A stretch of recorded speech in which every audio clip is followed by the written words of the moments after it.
Buenos días, ahora sí, empezamos este cuarto día de Buenos la días. cháchara a la escucha, estas jornadas para acercarnos a la comunicación empática desde distintas disciplinas. Hoy es el turno de acercarnos a la comunicación empática, a la empatía desde la neuropsicología, y por eso nos acompaña Gloria Jiménez Costa. Gloria Pilar Jiménez Costa. Gloria Pilar Jiménez Costa.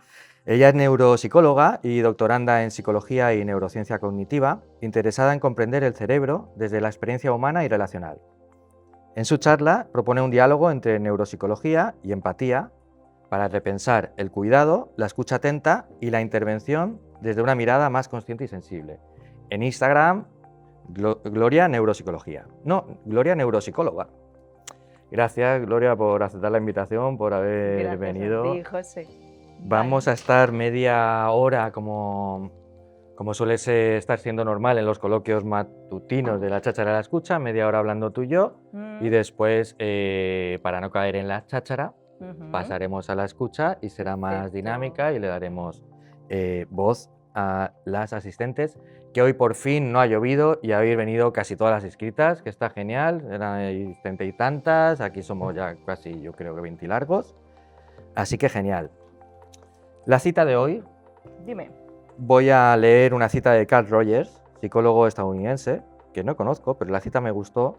Ser empático es ver el mundo con los ojos del otro y no ver nuestro mundo reflejado en los ojos de él, de ella. Ver el mundo con los ojos del otro, de la otra, y no ver nuestro mundo reflejado en los ojos de los demás. Bueno, desde la neuropsicología, ¿te apetece que empecemos hablando qué procesos intervienen cuando decimos me pongo en tu lugar? Vale. ¿Sí? Una cosa curiosa, que tú no sabías que me había traído citas. Epa, mira. Y Carl Rogers creo que salía por ahí, míralo. Mira, muy bien. Ahí está. La misma cita, Traca. Sí, pero primero he querido poner algunas de filósofas que luego ya hablaremos, os he puesto por ahí encima. Genial. Vale, sobre todo de María Zambrano, que le dio muchas vueltas también al tema de la empatía, porque vivieron en un momento después de la Guerra Mundial. Sube un poco el tono de voz, que al final que tuvieron que repensar el tema de habitar, de cómo vivir en comunidad, etcétera, y implicaba mucho la empatía, ¿no? El cómo se siente el otro, cómo me siento yo, cómo hacer sentir a la otra persona. Y entonces, pues, los procesos cerebrales. Por allí también tengo un cerebro que me he traído. Y aquí, bueno, no sé si sabes cómo es el cerebro. O sea, es una maqueta. Es un 2-1, o sea, es el doble de grande que nuestro cerebro, ¿vale? O sea, lo vais a ver más grande de lo que es. Nuestro cerebro no es tan grande, ¿vale? Pesa entre 1,5 kg, 2 kilos, depende de la persona. No depende del sexo tanto, sino de la persona.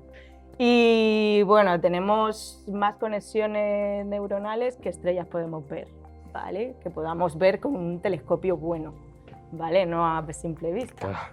Que no serían tantas, ¿no? Y además claro, con un telescopio bueno vemos como millones y millones, pues tenemos más conexiones neurales y todavía no sabemos cuántas porque nos estamos dando cuenta de que necesitamos procesadores cuánticos para poder ver el cerebro tal como funciona y tal como es.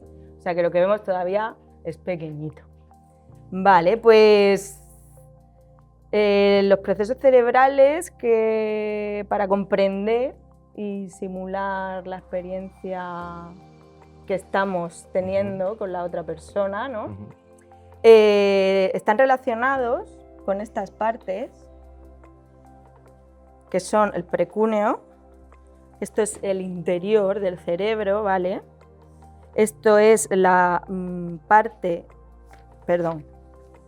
la temporoparietal, ¿vale? Es que si lo veo al revés me ha costado un poco. Y la parte ya más de la parte frontal, ¿vale? Bueno, ¿por qué digo esto? Porque la empatía está en algún sitio.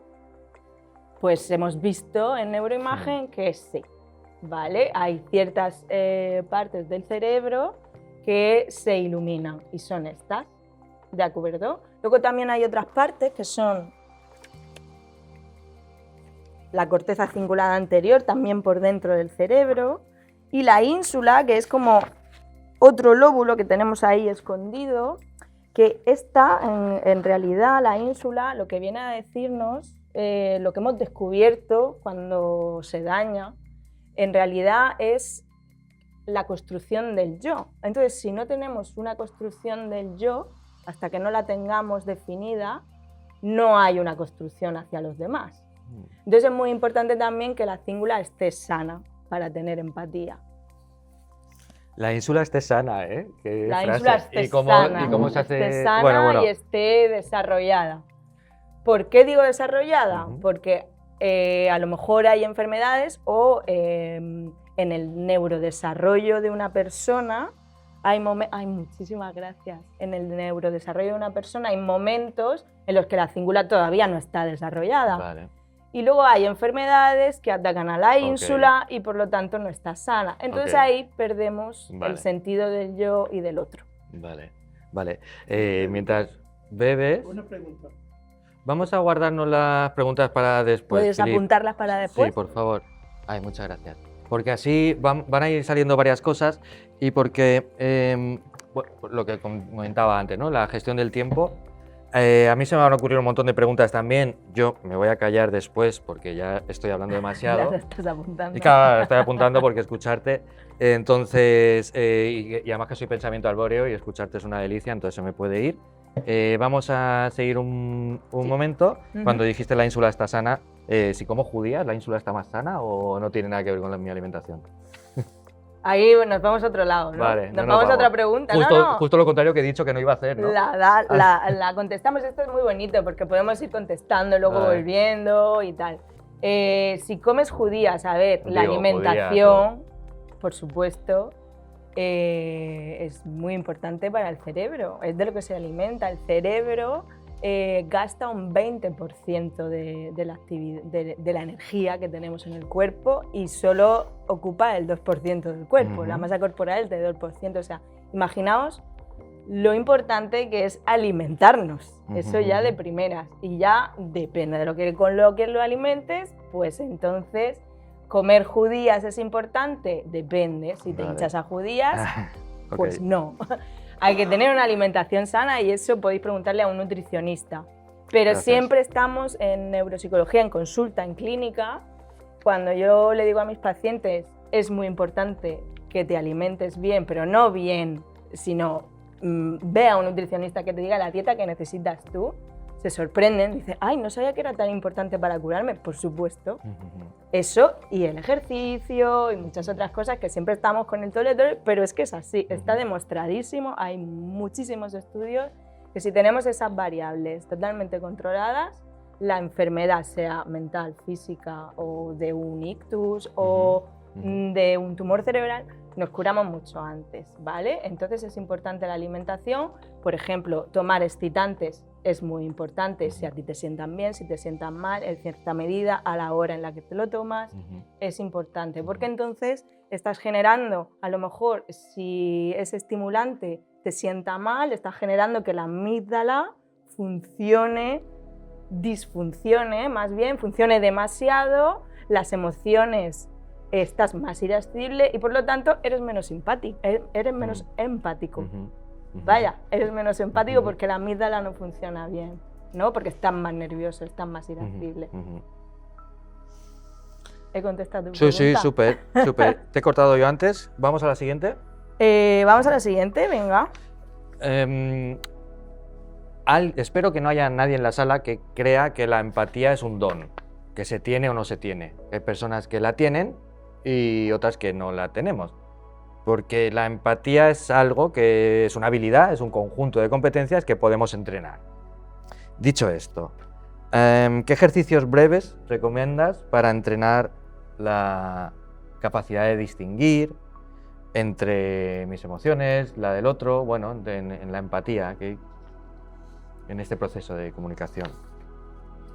Sí, es que esto es complicado, a ver. Esto sería como entrenar la empatía, ¿no? Pero depende de para qué la necesitemos. Lo primero que hay que entender es qué es la empatía, ¿no? Y para generar empatía podemos entrenarnos en atención plena para poder escuchar, sobre todo el hecho de no intentar, o sea, de no pensar cuando el otro está escuchando, o sea, hablando, ¿no? Que eso nos pasa mucho, que queremos responder antes de que termine la persona su argumento y no estamos escuchando nada y eso no es nada empático, ¿no?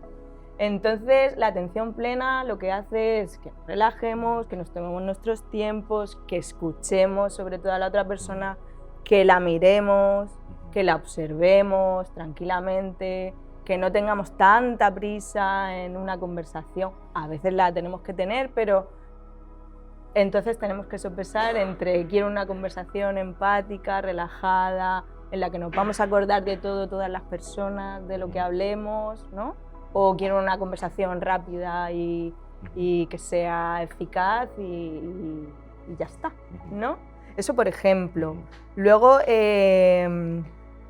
practicar la toma de perspectiva del otro, ¿no? Preguntarnos qué estará sintiendo la otra persona, o cuando nos lo preguntemos, si no entendemos bien, a veces no sabemos muy bien qué está sintiendo, preguntarlo directamente, no os guardéis esa pregunta. Muchas veces, a veces nos sienta mal a nosotros mismos algo que vemos en la otra persona y a lo mejor esa persona ni siquiera estaba sintiendo esa emoción. O al revés, a lo mejor interpretamos una emoción que no, o nos interpretan una emoción y por no simplemente, oye, ¿estás de esta manera? Ah, pues no, ah, pues sí. Pues a lo mejor nos quitamos un problema o podemos ayudar a la otra persona, ¿no? Si se está sintiendo mal en ese momento por otra cosa que se le ha venido a la mente, ¿no? Muchas veces, aunque hablemos y digamos que estamos bien, pues nos pasan 20 cosas al día y por la cabeza, ¿no? Y entonces pues podemos hacer esa pregunta, ¿no? De, oye, ¿cómo te sientes? Simplemente muchas veces en algunas dinámicas que estaba haciendo en Murcia con otras personas, no, al presentarnos, al decir, hola, soy Gloria, estoy de esta manera hoy y me gustaría que me llamaran por el pronombre ella, por ejemplo.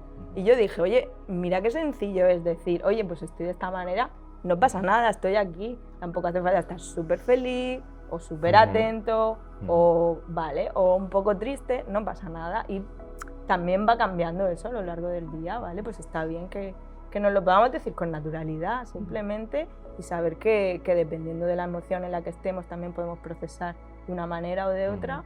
Es importante que de eso es una manera de ser empáticos también con la otra persona a la hora de hablar con ella.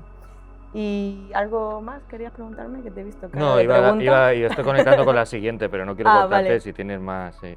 Vale, mira, ampliar el vocabulario emocional, eso es muy importante y gracias a Jirafas y Chacales, por ejemplo, podemos ampliarlo porque muchas veces tenemos algo que no sabemos decirlo, ¿no? Y sobre todo la gente que lee mucho, tiene mucho vocabulario, ¿no? Y yo lo noto porque me dicen cada emoción que digo, jolín, yo porque lo estudio y tengo un montón de test de emociones, pero mucha gente me pregunta, oye, ¿y qué es áspero? ¿O qué significa? Claro, y eso emocionalmente, ¿qué es, no? Pues es importante que leamos sobre las emociones para saber qué nos pasa o qué le pasa a la otra persona también, ¿no? Y gracias a Jirafas y Chacales se puede hacer de manera lúdica, incluso saber que te sentías de una manera que no sabías que te sentías, ¿no? Ponerle palabra. Claro. Claro, me gusta mucho todo lo que estás diciendo y aumentar el léxico que al final, pues cuanto más palabras tengamos, más grande podemos hacer el mundo, porque es al revés, cuanto menos palabras tenemos, más pequeño es nuestro mundo. Y con las emociones, la parte afectiva, que ahora entraremos, podemos correr el riesgo de tener poco léxico de sentimientos, de emociones. Me gusta mucho hacer la analogía con los colores, ¿no? Entre el verde y el azul, las típicas discusiones. ¿Cómo ves este color? Pues yo lo veo celeste. ¿Qué dices? Es azul, ¿no? Si es... bueno, toda la gama cromática. Pues entre el verde y el azul hay un montón de tonos, pues entre el bien y el mal están todos los sentimientos, porque ni me siento bien ni me siento mal son sentimientos. Claro. Entonces está guay ponerle nombres. No por darnos un título de honorífico académico de saber nombrar, sino porque eso los sentimientos te impulsan a la acción y la empatía lo que quiere son acciones, sobre todo. Claro. Entonces, aquí estamos hablando de varias cosas a la vez. Quiero pasar a la siguiente pregunta, si te parece bien. Vale, te voy a hacer un apunte sobre esto. Cuando algo no tiene nombre, no existe, ¿no? Pues, pero sí lo sentimos. Entonces estaría bien darle nombre para que veamos que sí que existe. Eso es. Y a lo mejor en la sala hay algunas personas que oyen la palabra sentimiento o afectivos y es un poco, quizá hay un cierto rechazo en lo sentimental o en lo afectivo. Puede pasar también al revés, de repente es como alguien que sí, que le guste mucho hablar de los sentimientos, de las emociones. También nos pasa con lo cognitivo, hay personas que hay cierto rechazo a lo cognitivo y hay otras que están más cómodas. Aquí en la comunicación empática hay estas dos dimensiones a la vez y en todas partes, como la película. ¿Te apetece hablar un poquito de estas diferencias, desde la diferencia neurocognitiva entre esta parte más cognitiva y esta parte más afectiva?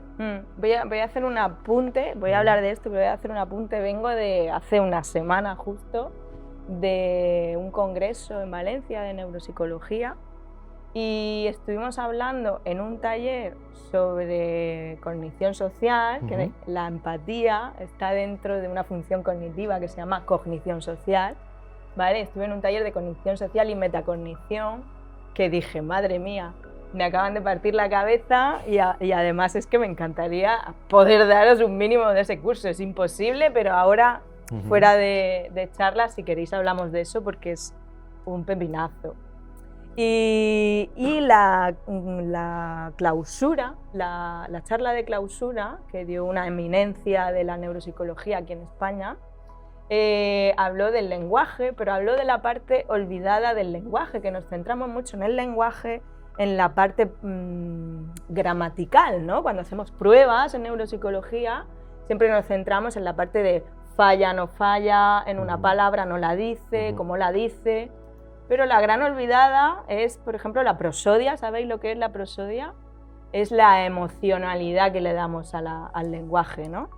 Y resulta que siempre se dice que el cerebro izquierdo es el lenguaje, el cerebro derecho es otras muchas cosas, ¿no? La racionalidad, etc. Resulta que nos hemos dado cuenta que el cerebro derecho también hace lenguaje y hace la prosodia. Los aspectos paragramaticales, ¿no? Y sin esa parte, con esas lesiones, no entendemos bien tampoco, no entendemos la ironía, no podemos tener un lenguaje fluido, o sea, no podemos mantener un discurso, una broma, lo que viene a ser una comunicación, ¿no? Entonces, es muy importante que dijo al final justo este gran ponente, Barroso, dijo, la gran olvidada, como siempre, son las emociones, ¿no? En psicología. Y venía, y lo encajo aquí, porque la empatía afectiva y la empatía cognitiva, ¿no? Que nos suena mejor la cognitiva porque es como más racional, etcétera, y la afectiva parece que es menos importante o que la podemos controlar más o que es problema tuyo, ¿no? Si de repente estás realizando una afectiva o estás teniendo emociones que no debes y no tiene por qué, van unidas. O sea, la parte racional y la parte afectiva, las emociones van unidas a la cognición y no funcionan de otra manera. No hay que separarlas, lo hemos hecho durante años. Entonces, lo que comentábamos que la empatía afectiva es el capaz de sentir la emoción como la siente el otro. A veces os pasa, a mí me pasa mucho, yo para eso tengo una empatía afectiva muy alta, mucha sensibilidad. ¿Os pasa que veis las noticias y lloráis por lo que sale en las noticias cuando ves algo fuerte? O, por ejemplo, en las películas, cuando ponen esa música ya y ya la lágrima, ¿os pasa? Pues eso sería la empatía afectiva, ¿no? Lo que ves en el otro, de repente lo estás sintiendo muy como si fueras tú, aunque sabes que no eres tú, obviamente, ¿no? O te apela a la vivencia que hayas tenido más parecida a la que se está generando. O ¿no? Claro, plan, eso ya sería precioso estudiarlo, ¿no? Por supuesto, siempre tendemos a relacionarlo todo con todo. Todas nuestras vivencias las relacionamos con... De hecho, por eso automatizamos cosas, porque lo automatizamos de otras vivencias que hemos hecho y a veces llegamos a conclusiones que son erróneas también, porque lo hacemos directamente, ¿vale? Entonces sí, ahí es donde hablábamos de la ínsula, de la amígdala y de la corteza cingulada anterior, que son las partes más emocionales, por decirlo de alguna manera, de la empatía. La empatía cognitiva, entonces ya aquí, la empatía cognitiva, lo que hablamos es que tenemos que ejercer una atención, como hablábamos antes, sobre ser empáticos. ¿Qué es lo que actúa aquí? Que esto lo habréis escuchado muchísimo. Pues la parte frontal del cerebro, que es la parte que más trabaja para ser consciente y controlarlo todo, ¿no? Y es donde están las funciones ejecutivas, donde están entre comillas, ¿vale? Y entonces eso significa que tengo que hacer un esfuerzo cognitivo para hacer esa empatía, ¿vale? Cuantas más veces lo haga a lo largo de mi vida, más automatizamos y menos difícil será para nosotros, crearemos más redes eficientes y por tanto será más fácil ser empáticos. ¿Sabes? Como lo de las agujetas con los que hagan abdominales, ¿no? Que al principio cuestan un montón, los primeros días cuestan un montón, luego si los que insistan pues tendrán porque más tienen más capacidad, musculatura, efectivamente. Y con la empatía pues al final es entrenamiento a través del hábito, ¿no? Claro, hábito cognitivo y también afectivo, ¿no? Podríamos decir. Me encanta que lo diferenciemos desde el lenguaje para aproximarnos a esta complejidad, pero me encanta que incidas en que van las dos cosas juntas. Efectivamente. Sí que es verdad que hay perfiles, quizá por la educación que hemos recibido, que es una educación más formal, reglada, universitaria, etcétera, que cuando algo nos importa nos ponemos muy cognitivo para intentar resolver el enigma y se nos olvida que esto no va de eso, que hay dos capas. Entonces, bueno, pues a mí me funciona. Estoy dejando entrar lo afectivo también, o José, tío, deja de pensar tanto, ¿no? Y escucha, porque al final, aparte de... Estoy intentando hacer un poquito de recapitulación de lo que estás diciendo y conectarlo con la empatía e incidir en esta parte de escuchar, sin opinar internamente y sin opinar externamente. Escuchar y a partir de ahí ocurre esa empatía, que creo que, como dices, al principio cuesta más, luego puede haber un hábito, pero que todo el mundo tiene esa capacidad.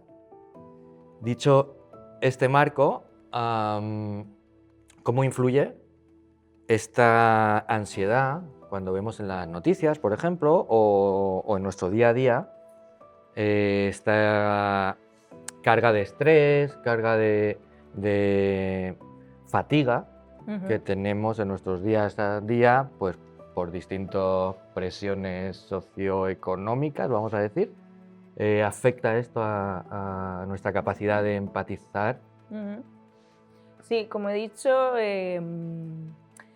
la empatía cognitiva en este caso y afecta, o sea, afecta no, es producida por o necesaria en el prefrontal, en la parte frontal del cerebro. Es una de las partes que más trabaja a lo largo del día y que más se fatiga a lo largo del día. Entonces tenemos que tener en cuenta que ahora mismo con los ritmos que llevamos, que tenemos que estar siempre atentos a muchas cosas, que por ejemplo esto es veneno puro para la parte prefrontal, está todo el rato llamando la atención y haciendo tareas y necesitamos descanso. Igual que necesitamos dormir por la noche, a lo largo del día necesitamos descanso cognitivo y no nos lo damos, ni siquiera lo sabemos, yo creo. Yo sí lo sé a base de palos, también te lo digo. Incluso sabiéndolo, caigo.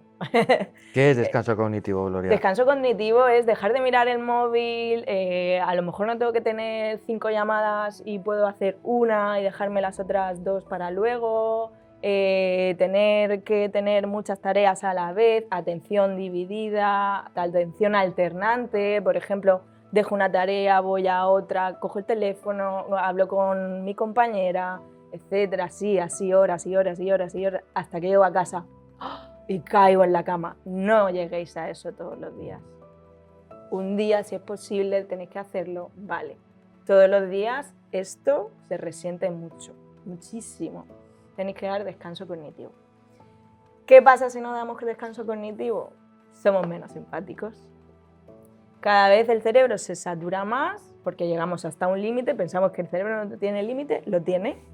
Y entonces llegamos todo el rato a ese límite y cuando necesitamos escoger ciertas funciones cognitivas, como por ejemplo el razonamiento lógico-matemático, sumar, y de repente dices, madre mía, no sé sumar, o tengo que recordar memoria episódica, tengo que recordar un evento porque estoy hablando con una compañera, si no me acuerdo del evento, si estuviéramos más descansados, el cerebro hace pum y llega rápido, pero has hecho que haya trabajado tanto que ya la información no viaja a la misma velocidad. Bueno, ¿has comido bien? ¿Te has acordado de comer? A mí a veces se me ha olvidado comer. Sí, no había tiempo. No había tiempo de comer. Y ya por la tarde ni te digo. Pues esas cosas, ¿no? Que nos fatigamos nosotros mismos. Sí, la vida, vale, somos conscientes, vamos a hacernos conscientes de la vida. Y vamos, yo tengo agenda, os la recomiendo. Y apuntar realmente lo que vas a hacer, no empezar a apuntar como loca, ¿no? O las listas de quehaceres, ¿no? Vale. Ponte un día, una hora, etcétera. Hay trucos, ¿vale? Y para organizarse. ¿Qué más? Bueno, el estrés, sí, la fatiga emocional, el síndrome del burnout también, vale. ¿No? Se ha hablado mucho en el trabajo, el síndrome del burnout. De estar quemado, de estar quemada. El síndrome de estar quemado, sí. Pues por eso pasa por esto mismo, porque ya no podemos llegar a más aunque queramos, ¿vale? Los excitantes. Estamos muy acostumbrados a la cultura del café. Es una droga, ¿eh? El café es una droga, que la tomamos como igual que el alcohol y el tabaco. El café afecta mucho al sistema límbico, a las pulsaciones, ¿vale? Entonces, si estáis acostumbradas a tomar un café por la mañana, está muy bien, pero la repetición de esa toma hace que el pico ansiogénico suba y suba y suba, y además baja muy rápido. Si os gusta el té, por ejemplo, el té lo que hace es que lo mantiene más tiempo a lo largo de la mañana, de la tarde. Y por la tarde os recomiendo que no toméis excitantes, porque hace que duermas peor. Y si duermes peor, descansas peor, y por la mañana entonces piensas peor, ¿vale? Pico ansiogénico, ¿eh? El pico ansiogénico, ¿qué es eso? Sí, respuesta ansiogénica. Es vale. Una respuesta que hace en el sistema nervioso central, y no sé si hay a personas que notan que les da taquicardia la cafeína, ¿vale? Pues, por ejemplo, el té, que también lleva cafeína, tiene una sustancia que no sé si la estoy diciendo bien, L-tenianina, que hace que en vez de pegar un pico y bajar rápido y necesitar más, pues lo que hace es que lo mantiene en el tiempo y te quita esa respuesta ansiogénica de taquicardia, etc. ¿no? Y de sensación de ansiedad. Genial. Me encanta cómo la ciencia y algo tan específico como la neuropsicología, que para los que no sabemos, pues a mí me parece muy eso, una especialidad dentro de una especialidad dentro de la especialidad, ¿no? Nos estéis recordando cosas que ya sabemos de alguna manera, ¿no? Que, ostras, hay que dormir bien, hay que descansar, claro. Hay que alimentarse bien, hay que tener tiempos de no hacer nada, o dicho más técnicamente, estos descansos neurocognitivos. Y entonces ahí ocurrirá la empatía. Y como bien sabemos, las cosas se aprenden haciéndolas. Entonces, hagámosla, probémosla, esa empatía, en nuestro día a día. Aquí me gustaría incidir en que estamos hablando de comunicación empática y están saliendo la definición de la comunicación empática como una comunicación entre dos personas, entre yo y la otra persona. Pero aquí hago hincapié en de que siempre vamos a estar hablando de 3 escalas. Gloria empezaba con esta construcción del yo, o esta identidad, de conocerme. Esto le llamamos autoempatía. Hablar contigo, con otra persona, comunicación empática. Y luego está la empatía social. Dicho de otra manera, pues cómo me estoy escuchando, cómo te estoy escuchando y cómo nos estamos escuchando como sociedad y como grupo heterogéneo, diverso, variable, mutante, etcétera, ¿no? Entonces, si te apetece que cerremos esta parte de charla con la pregunta que nos surgía en la primera charla de si es sexy o no la empatía, quiero decir, no sé si os habéis dado cuenta, pero en las series que consumimos o en las narrativas que consumimos, hay muchos personajes, y me voy a permitir hablar como yo hablo, bueno, muy malas personas. Malotes. Muy malotes. Los malotes. Los malotes son muy sexys, o las malotas son muy sexys, ¿no? O sea, en el juego es muy guay ser el villano en el juego, pero me refiero, no hablo de ser si es guay o no hacerse el villano, sino como referente yo miro y digo, joder, no hay ninguna serie que el prota o la prota sea la empática. Siempre es el colega, ¿no? El Señor de los Anillos es Sam. Ese le cae, es el colega. O sea, siempre es el secundario como mucho. Entonces digo, es que igual no es sexy ser empático, o esto es una rayada mía, no sé. Bueno, a mí cuando me lo planteo, me reí como ahora. Sí, ¿no? Porque nunca me lo había planteado en realidad. Y entonces, como nunca me lo había planteado, pues ya a partir de ahí como que no es que haya investigado, porque nadie ha investigado la empatía sexy, pero sí que lo que me iba llegando, por ejemplo, he estado viendo vídeos de psicología conductista, ¿no? Luego ya veía que se iba un poco a lo social, ¿no? Cómo ven la masa, cómo ve el grupo, a las otras personas, etcétera, cómo lo recibe. Entonces no me iba a meter yo en campos que no son míos, por supuesto. Y entonces lo que hice fue un estudio de campo de preguntar a la gente. Oye, ¿tú cómo ves esto? Mira, qué bien. ¿Cómo ves la empatía? ¿Te resulta sexy? Y había una disparidad de opiniones fantástica. Y me parece muy bien porque cada persona es de una manera en realidad. A cada persona le gusta una cosa, cada persona la han tratado de alguna manera y por lo tanto reproduce esas conductas, ¿no? También, ¿no? Desde qué es lo que he vivido con mi familia, con mis amigos, con mis relaciones, y si no te das cuenta, sigues en ese bucle, sea bueno o malo, ¿vale? Aquí no vamos a juzgar.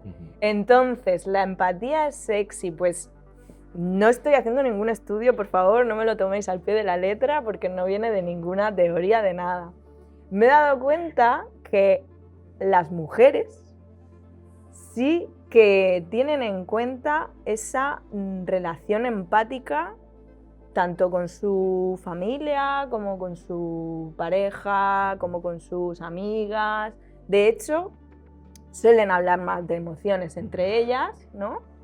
Y aunque consideren que la empatía es importante, luego también las relaciones de pareja, esto de la toxicidad y tal, al final aparece, ¿no?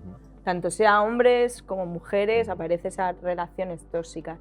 Sí que es verdad que luego ya me estoy metiendo en jardines que no son míos. En el enamoramiento, ya sea de pareja o incluso de amistad, cuando las primeras relaciones que tenemos, como que estamos más predispuestos a ser mejores personas. Y entre ellas es ser empática, estar atenta de la otra persona, ¿verdad? Y luego ya eres como tú eres. Luego ya automatizas, sacas tus automatismos, ¿no? Y los hombres me di cuenta como que les gustaba más un poco de caña, ¿no? A ver, que te trataran no mal, pero que te dieran caña, Sí, ¿sabes? vale. No sé si me explico. Sí. Como que te dijeran, oye, pues eres así, o anda, mira, pues así, pero como sintiéndote bien, pero mal, como los piropos que no son piropos, que son medio insulto, medio piropo. Pero una manera de generar complicidad a través de ese... Ya te digo que estoy generalizando Sí, sí, es que estamos hablando de... muchísimo, Ok, vale, vale. pero como Esto que la relación Sí. era como distinta Vale, y ya está. vale. Y luego, por ejemplo, también hay relaciones que se basaban más en lo intelectual, también me he dado cuenta, ¿no? Y relaciones más en lo emocional o en darse cuenta de, aunque lo intelectual no quita una cosa ni la otra. Hay opiniones muy variadas y lo de hombres y mujeres ya te digo que Sí, es como sí. o sea, mis amigos, ¿vale? Claro, O sea, trabajo de campo. mis amigos y mis amigas, es que da igual. Que estoy haciendo generalidades por decir, pero ninguno de ellos, y esto sí que es algo que había en común, se lo había preguntado. ¿La empatía es sexy? ¿Os lo habéis preguntado vosotros? No, ¿verdad? Hasta entonces yo tampoco. Yo estoy usando la palabra sexy no relacionado como para querer tener un capital erótico, ¿no? Sino Sí. como que sí, eso, que si nos Que sí, interesa, es atrayente. eso, si nos interesa, o es simplemente un Efectivamente. ideal de yo, que sí, que todo el mundo quiere ser muy buena persona, pero luego en el día a día, ¿sabes? No. Entonces, bueno, creo que es una pregunta que está bien que nos hagamos, o yo como comunicador, pues hacer más historias donde se vea la empatía en acción y que sean historias agradables de ver. Como este tipo de proyectos, de la cháchara a la escucha, vamos a cerrar esta parte de coloquio y, como os decía, empezaremos la parte de escucha. Gloria os ha traído varias cositas que ahora veremos. Voy a despedir el vídeo por si estás viéndonos y has llegado hasta aquí. Te interesará saber que hay otros vídeos porque cada día nos hemos acercado a la comunicación empática desde distintas disciplinas. El lunes desde la poesía, el martes desde la comedia, el miércoles desde la sociología, hoy estamos desde la neuropsicología y el viernes estaremos desde el cine. Gracias por estar hasta aquí y adiós.